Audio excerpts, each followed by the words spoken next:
गुरु प्यारी साध संगत जी को मेरा नमन।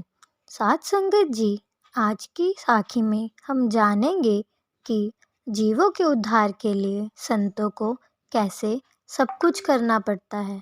तो आइए सुनते हैं आज की साखी। साध संगत जी, एक बार की बात है, सुल्तान महमूद प्रजा की हिफाजत के लिए रात को भेष बदलकर घूमता था। एक बार उसको 5 चोर मिले। उसने पूछा कि आप कौन हो? उन्होंने जवाब दिया, हम चोर हैं। फिर उन्होंने पूछा कि आप कौन हो?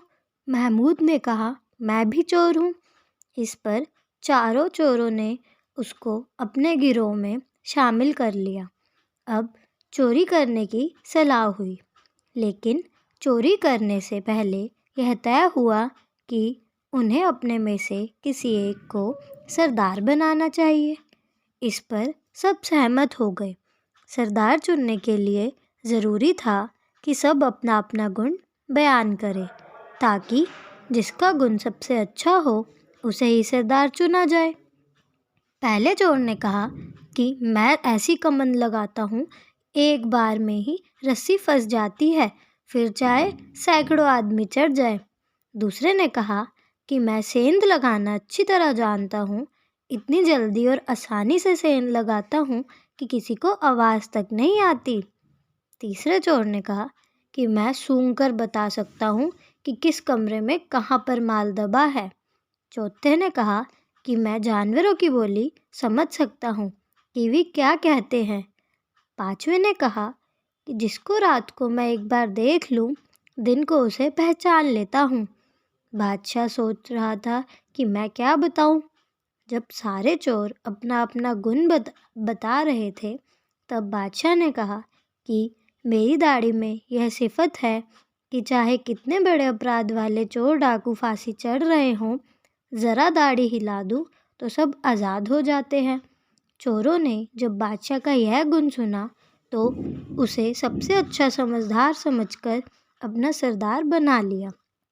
नज़दीक ही महमूद का महल था। यह सलाह हुई कि आज बादशाह के महल में चोरी करेंगे। मजबूरन बादशाह भी मान गया। जब महल को चले, रास्ते में एक कुत्ता भौंका।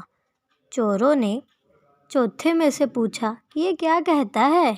उसने कहा कि कुत्ता कहता है कि हम में से एक बादशाह है।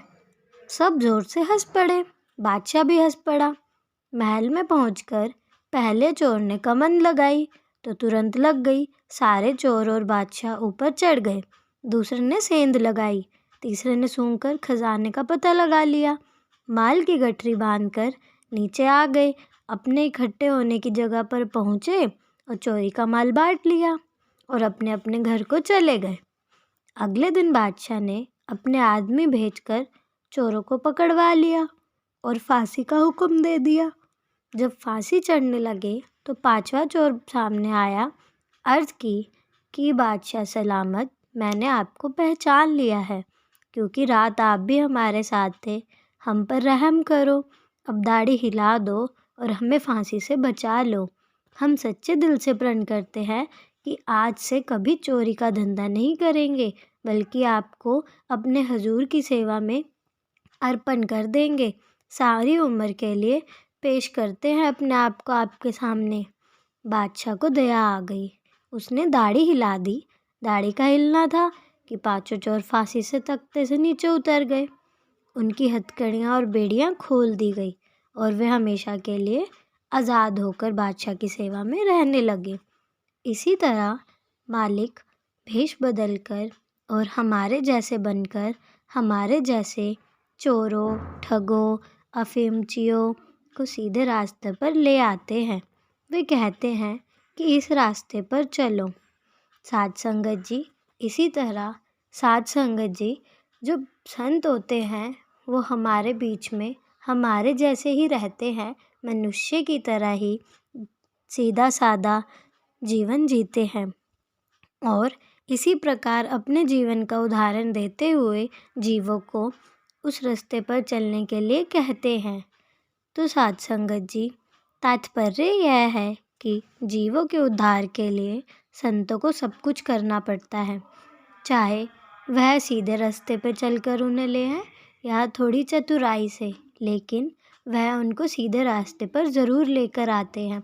साध संगत जी, हमारा भी यही हाल है। देखो बाबा जी कैसे हमें इतना समझाते हैं, हमारे साथ रहते हैं, पर हम धाम छोड़कर हमारे साथ रहने आए हैं, हम हैं कि फिर भी नहीं समझते। तो हमें भी चाहिए हम भी अपने बाबा जी की कही हुई बातों का मान रखें और जो भी वह कहते हैं उसको मानें और उसी रास्ते पर चलें। तो साथ संगत जी, आज की साखी यहीं तक थी। अगर आपको आज की साखी अच्छी लगी हो तो साखी को लाइक ज़रूर करना और साखी को शेयर करना मत भूलना। चैनल को सब्सक्राइब ज़रूर करना।